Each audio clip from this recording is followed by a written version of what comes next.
ముందుగా praise lord అందరికీ మరొకసారి మీ అందరితో దేవుడి వాక్యాన్ని పంచుకోవడానికి దేవుడు ఇచ్చిన ఈ అవకాశాన్ని బట్టి దేవుడిని ఎంతగానో స్తుతిస్తూ మీ అందరికీ కూడా ప్రైజ్ లార్డ్. మనం ప్రార్థనతో ఈ యొక్క ప్రార్థన అనేది స్టార్ట్ చేసుకుందాం. అందులో ప్రార్థించుకుందాం. మహాగణుడ, మహోన్నతుడ, సర్వ సృష్టికర్త, సర్వాధికారి, నీకు స్తుతులు స్తోత్రములు తండ్రి. ఎదిగోండి దేవా, ఇంతవరకు కూడా ప్రభు మీరు కాచి కాపాడి ప్రభు మరొకసారి తండ్రి నీ పాదాల చెంతకి దేవా మేము రావడానికి ప్రభు మీరు కృప చూపించారు దేవా. అందుని బట్టి నీకు స్తుతులు స్తోత్రములు తండ్రి. ఎదిగోండి ప్రభు నీ విలువైన వాక్యాన్ని ప్రభా ధ్యానించడానికి తండ్రి మేము అందరం దేవా ఆలకించడానికి ప్రభా మీరు ఇచ్చిన అవకాశాన్ని బట్టి దేవా నీకు స్తుతులు స్తోత్రం. ఇదిగోండి తండ్రి చెప్పబోతున్నాను ప్రభా మీరు తండ్రి పూర్తిగా మీ సిలువ చాటును మరుగుపరుచుకుని దేవ నీ నోటి బోరుగా తండ్రి నన్ను వాడుకోమని ప్రభు వేడుకుంటున్నాను. నా నోటికి దేవ మీరు తోడుగా ఉండి ప్రభా మీరే సహాయం దయచి మేము తండ్రి వేడుకుంటూ ఎదిగోండి తండ్రి ఆన్లైన్లో వింటున్న ప్రతి ఒక్కరిని కూడా ప్రభు మీరు జ్ఞాపకం చేసుకోండి. ఈ వాక్యం ద్వారా ప్రభా మీరే అందరితో మీరు మాట్లాడతారని తండ్రి నమ్మి వేడుకుంటూ నచ్చిన ప్రార్థన తన పాదాల సన్ని చేర్చుకోమని ప్రభు యేసుక్రీస్తు వారి నామం నిమిత్తం అడిగి వేడుకుంటున్నాను తండ్రి. అవును. ఈరోజు ప్రార్థన ఎలా చేయాలి, ఎప్పుడు చేయాలి అనేది మనం నేర్చుకుందాం. ఒక 5 పాయింట్లు నేను చెప్తాను. ఒక 5 పాయింట్ల నుంచి మనం ప్రేయర్ ఎలా చేయాలి అనే దాని గురించి మనం నేర్చుకుందాం.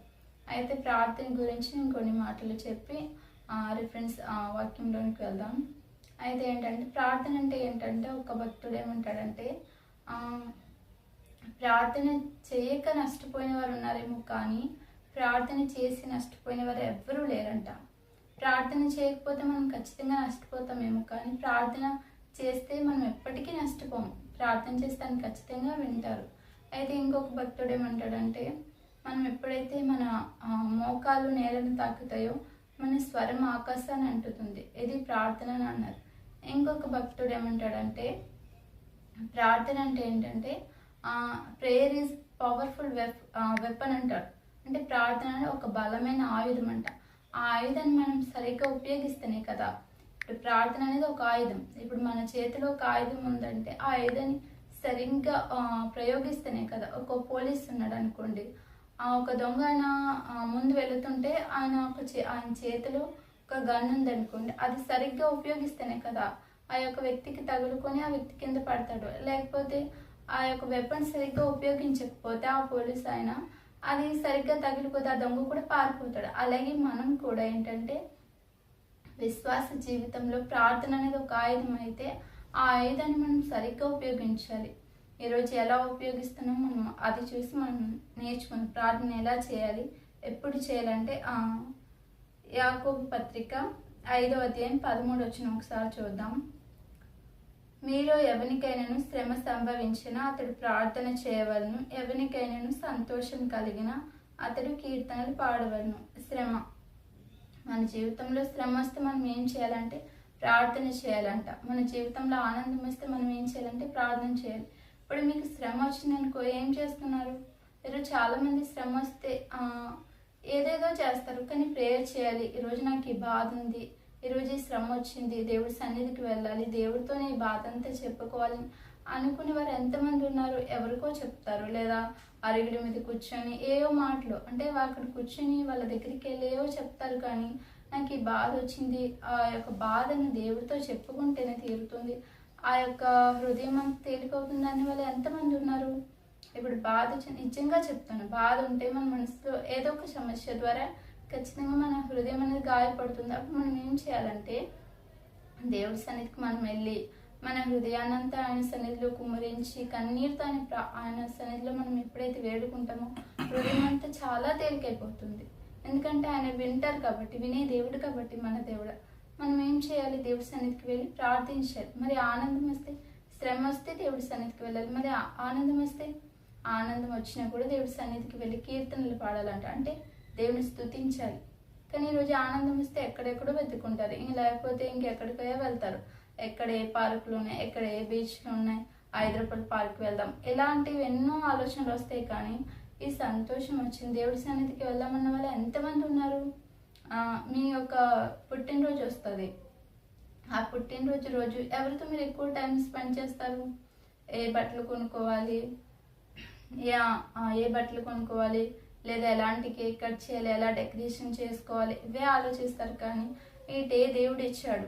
ఒక సంవత్సరం అంతా కూడా దేవుడు కాచి కాపాడి తన దయలో తన కృపలో నన్ను భద్రపరిచి మరొక నూతనమైన సంవత్సరాన్ని మరలా నాకు దయచేశారు దేవుడు. సో ఈ దినమంతా దేవుడి సన్నిధిలో గడపాలని ఎంతమంది ఆలోచిస్తున్నారు? ఖచ్చితంగా ఆ డే మొత్తం ఆయనతో మనం గడపాలి. మన సంతోషం వచ్చినా ఆయనే, బాధ వచ్చినా సరే ఆయనే. ఆయన సన్నిధిలోకి మనం ఉండాలి, ఆయన సన్నిధికి మనం వెళ్ళాలి.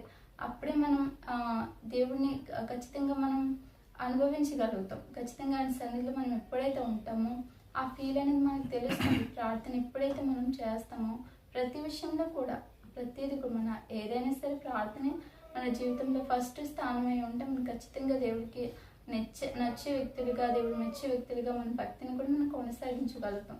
ఇది ఫస్ట్ పాయింట్. అయితే ఇంకొక పాయింట్ ఏంటంటే ప్రార్థన ఎలా చేయాలి అంటే ఆ శక్తితో ప్రార్థన చేయాలంట. ఆ శక్తితో ప్రార్థన చేయాలి. యాకోబు పత్రిక 5వ అధ్యాయం 17వ వచనం ఒకసారి చూద్దాం. ఏలియా మన వెంటి స్వభావం గల మనుషుడే వర్షింపకుండినట్లు అతడు ఆసక్తితో ప్రార్థన చేయగా 3.5 సంవత్సరముల వరకు భూమి మీద వర్షింపలేదు. ఏంటంటే ఆ శక్తితో ప్రార్థన చేస్తారు ఎవరి వ్యక్తి? ఏలియా.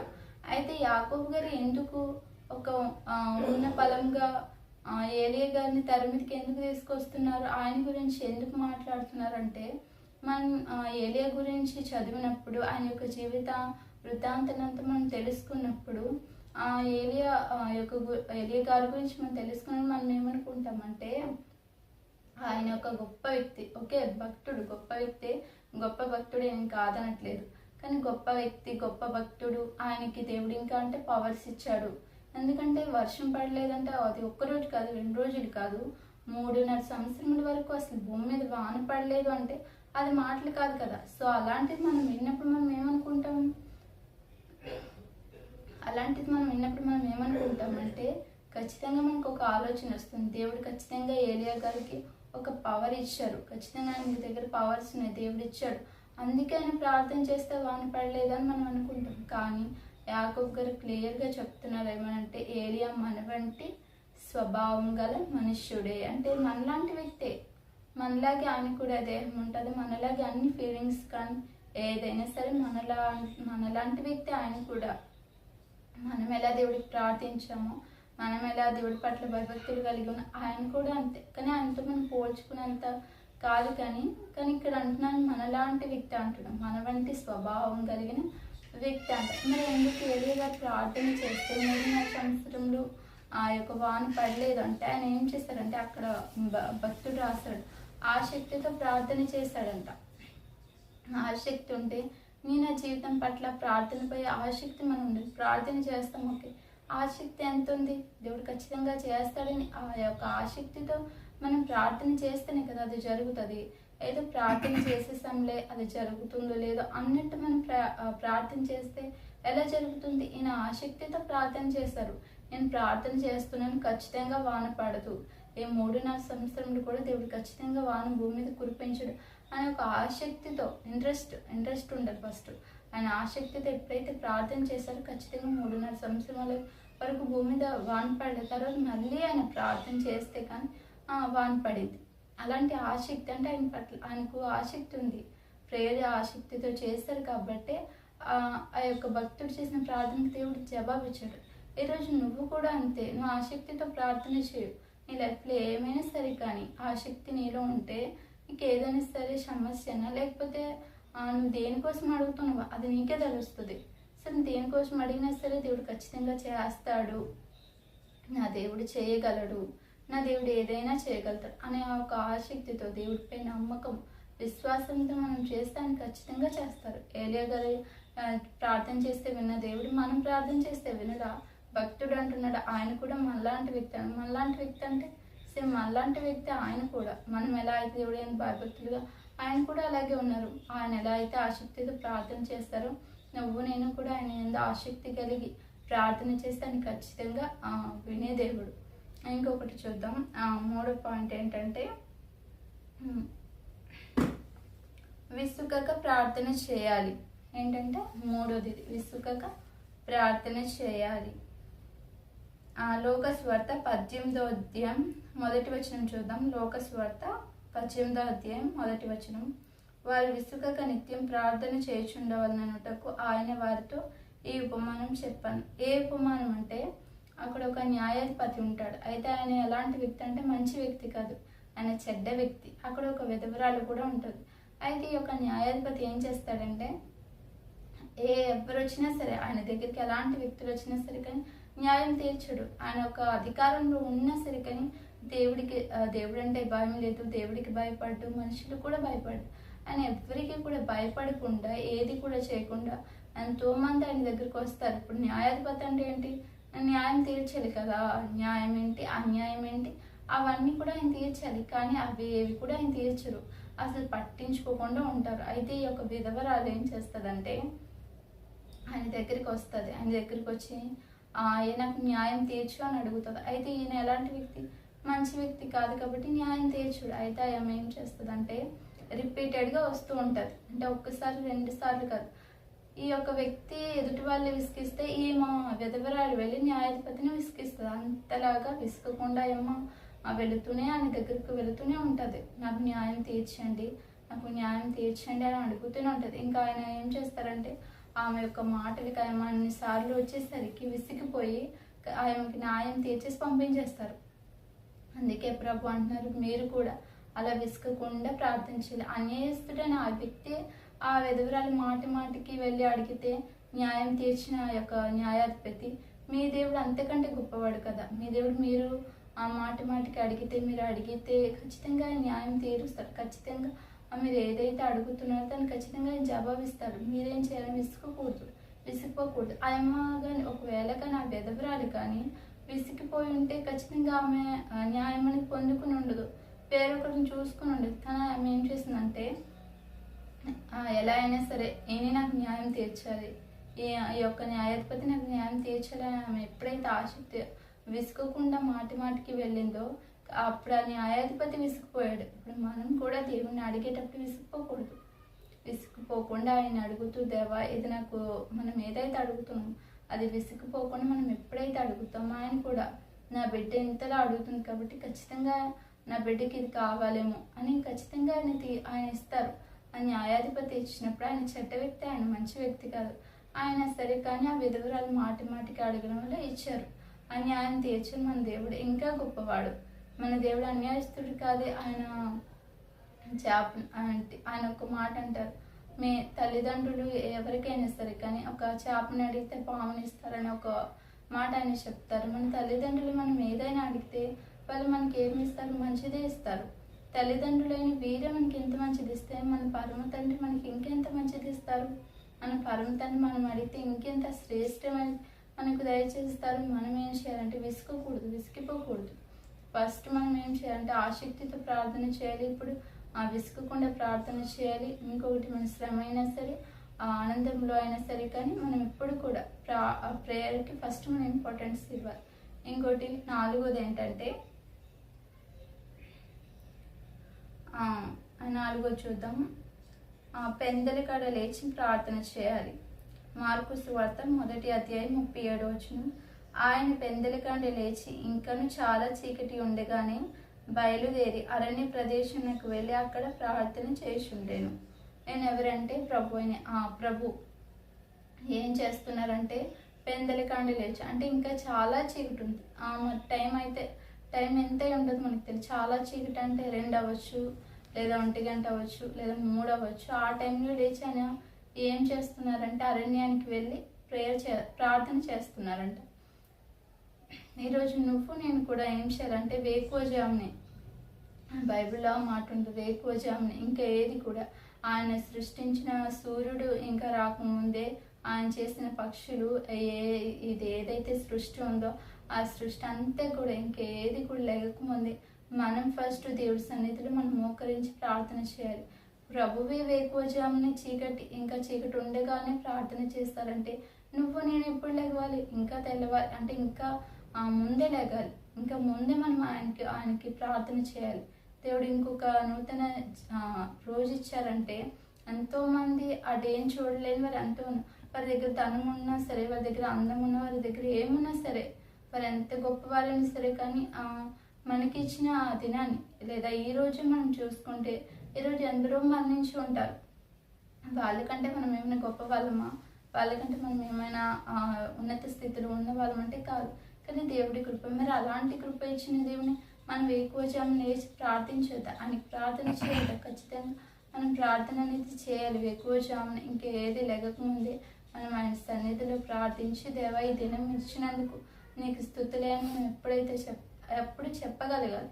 అప్పుడే అలా మనం చెప్పగలిగినప్పుడే దీన్ని మనం ఆనందపరిచినట్టు అవుతుంది. ఇంకొక విషయం ఏంటంటే, ఇంకొకటి 5వ పాయింట్ ఏంటంటే, పొంది ఉన్నామని ప్రార్థన చేయాలి. పొంది మార్కు సువార్త 11వ అధ్యాయం 24వ వచనం, అందుచేత ప్రార్థన చేయనప్పుడు మీరు అడుగుచున్న వాటిని పొంది ఉన్నామని నమ్ముడు, అప్పుడు అవి మీకు కలుగునని మీతో చెప్పుచున్నాను. పొంది ఉన్నామని అంట. ఇక్కడ ఒక కొండ గురించి చెప్తారు. అంటే కొండ ఒక ఉపమానం. మీరు ఒక విశ్వాసంతో కొండని చూసి నీటిలో పడమంటే అది పడిపోతుందని చెప్తారు. అయితే ఇక్కడ ఏమంటున్నారంటే, పొంది ఉన్నామని ప్రార్థన చేయాలి. నువ్వు నేను దేవుని ఏదైతే అడుగుతున్నామో, మీరు ఏం అడుగుతున్నారు, నేనేం అడుగుతున్నాను, అది మనకి ముందే దేవుడు దయచేసిస్తాడు అని నమ్మి మనం అది పొందేసుకుందామని నమ్మి మనం ప్రేయర్ చేయాలంట. మన జీవితంలో ఎన్నో ఉంటాయి, వాటి గురించి మనం ఎలా చేయాలి? మీరు ఏదో ఒక దానికోసం అడుగుతారు, దేవ నాకు ఇది కావాలని. అయితే దేవ అయితే నాకు ఇచ్చిన నీకు స్తోత్రమయ్యా అని చెప్పాలి. మనం అది పొందుకున్నాము నమ్మాలి. ఫస్ట్ మనలో విశ్వాసం అనేది ఉండాలి. క్రైస్తవ జీవితానికి పునాది లాంటిది ఏంటంటే విశ్వాసం. విశ్వాసం అనేది లేకపోతే మనం జీవించలేము. అందుకే ప్రభు ఏమంటారు, దేవుడికి విశ్వాసం లేకుండా దేవుడికి ఇష్టడేంటే అసాధ్యం అంటాడు. మనం విశ్వాసంతో ముందే పొందేసుకున్నామని నమ్మి మనం ఎప్పుడైతే ఉండగలుగుతామో అప్పుడే దేవుడు మన జీవితంలో కార్యాలు అనేవి చేస్తారు.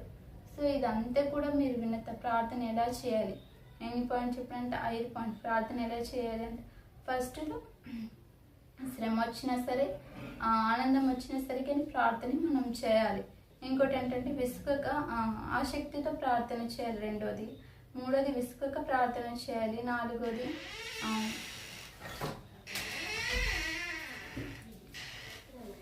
పెందల కన్నా లేచి మనం ప్రార్థన చేయాలి. మనం పొంది ఉన్నామని నమ్మి మనం ప్రార్థన చేయాలి. ఇవన్నీ కూడా మీరు విన్న తర్వాత ఈ ప్రార్థన ఎలా చేయాలి ఇదంతా కూడా మీరు విన్న తర్వాత, లేదండి మేము ప్రతిరోజు ఆసక్తితోనే ప్రార్థన చేస్తున్నాం, ప్రతిరోజు ఉదయాన్నే మేము లేచి ప్రార్థన చేస్తున్నాము, లేదా నిత్యము ప్రార్థన చేస్తున్నామండి, మనం ఎన్ని చెప్పినా ఇదంతా కూడా మేము చేస్తున్నామండి, అయినా సరే మా లైఫ్లో ఎలాంటి కార్యాలు కూడా జరగట్లేదు, మా లైఫ్లో ఏది కూడా జరగట్లేదు అని మీరంటే ఒకవేళ కానీ, అయితే మీరు అడిగేది లేదా మీరు ఏదైతే ప్రార్థన చేస్తున్నారో అది దేవుడి చిత్తం కాదేమో. మనం ప్రార్థన చేసేటప్పుడు ఏమున్నా సరే కానీ దేవుడి చిత్తం అనేది మన జీవితంలో, ఆయన చిత్తాన్ని మనం అడగకుండా ప్రార్థన చేస్తే ఒకవేళ ఆయన ఇచ్చినా సరే కానీ అది మనకి శ్రమే వస్తుంది.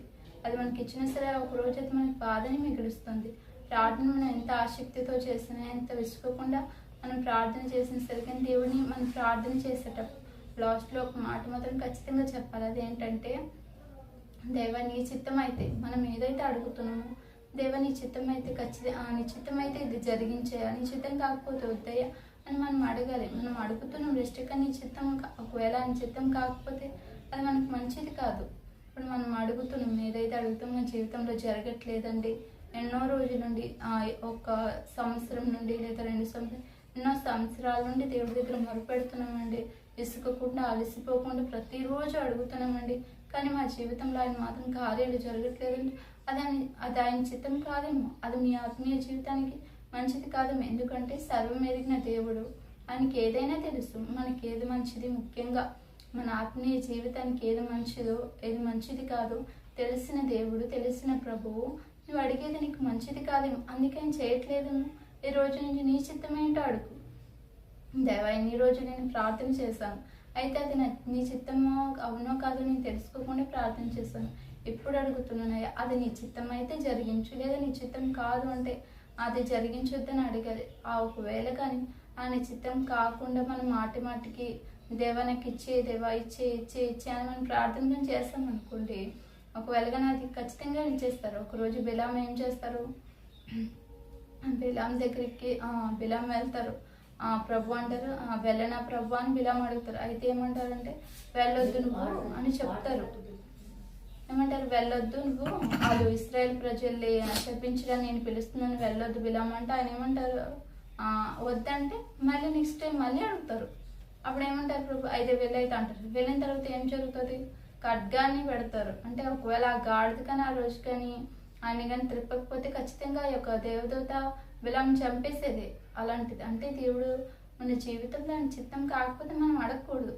ఓకే ఇది మనం అడుగుతున్నాం, ఓకే జరగట్లేదంటే నెక్స్ట్ మనం మార్చేసుకోవాలి. ఇది దేవుడి చిత్తం కాదేమో మనకు ఆలోచన మనం మార్చుకోవాలి. కానీ పదే మనం అడిగితే దేవుడు ఖచ్చితంగా మంచిది కాకుండా సరే ఇచ్చేస్తారు కొన్నిసార్లు. అదేంటండి అలా ఎలా ఇచ్చేస్తారంటే మనం నువ్వు అడిగావు కదా, నువ్వు కన్నీరు కాచావు కదా, నా చిత్తం కాదు, ఇది నా చిత్తం కాదని నేను ఎంత చెప్పినా సరే నువ్వు వినకుండా పదే నన్ను అడిగావు కదా, అందుకే నీకు ఇచ్చాను అంటారు. ఈరోజు బిలాం జీవితంలో అదే కూడా జరిగింది. ఈరోజు మన జీవితంలో అదే జరుగుతుంది. కాబట్టి మన ఆయన చిత్తం ఏంటి, మనం ఏదైనా సరే ప్రార్థిస్తున్నప్పుడు ఆయన చిత్తం కాకపోతే వద్దు, ఓకే ఇది అడుగుతున్నాం, ఇక ఆయన చిత్తం కాదు, దేవుడి చిత్తం కాదు మనకు అర్థమవుతుంది. ఎందుకంటే కొన్ని రోజులుగా లేదా కొన్ని ఇయర్స్ మనం ప్రేయర్ చేస్తాము, దానికి సమాధానం రాకపోతే మనకు అర్థమవుతుంది ఏమనంటే ఓ ఇది దేవుడి చిత్తం కాదేమో, దేవుడికి ఇది నచ్చలేదేమో, నేను అడిగేది మంచిది కాదేమో అని అన్నప్పుడు మనకు అర్థమైనప్పుడు ఇంకా దాని గురించి అడగకూడదు, ఇంకా దాన్ని విడిచిపెట్టేయాలి.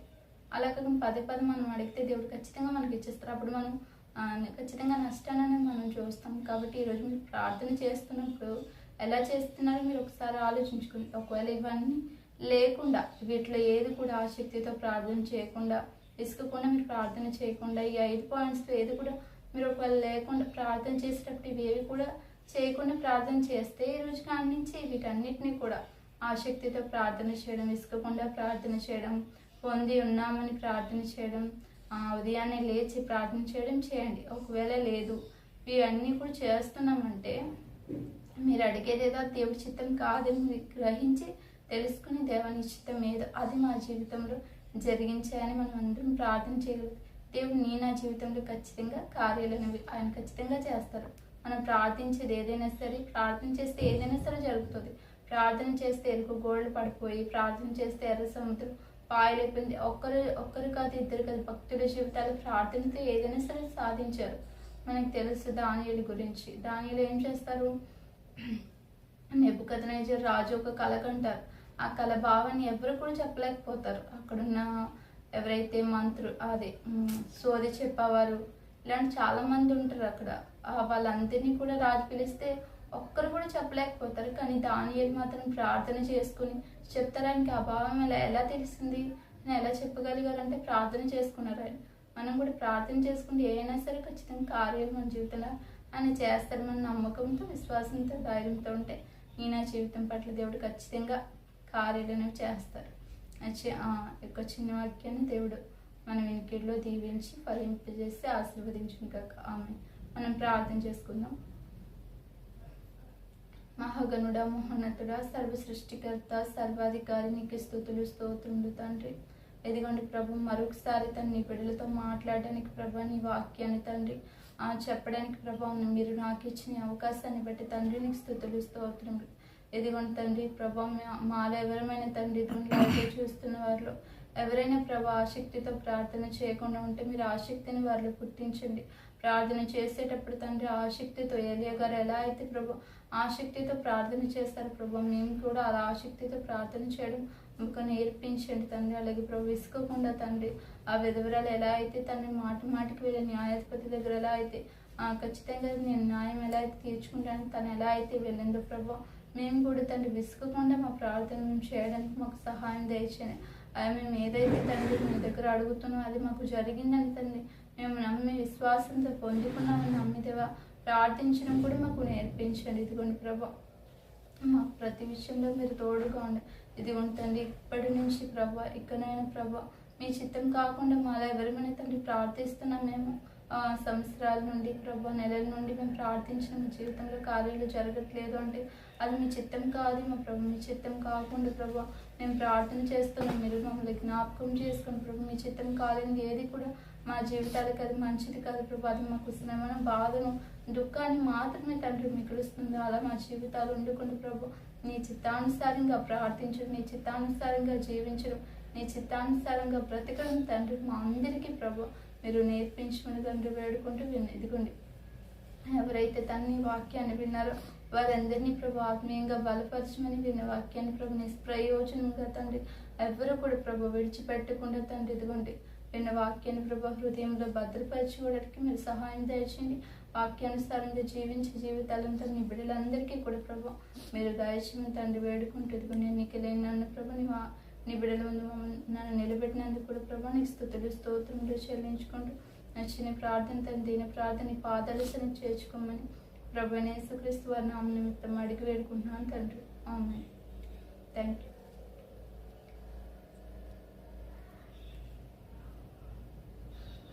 ఆఫ్ చేస్తారు.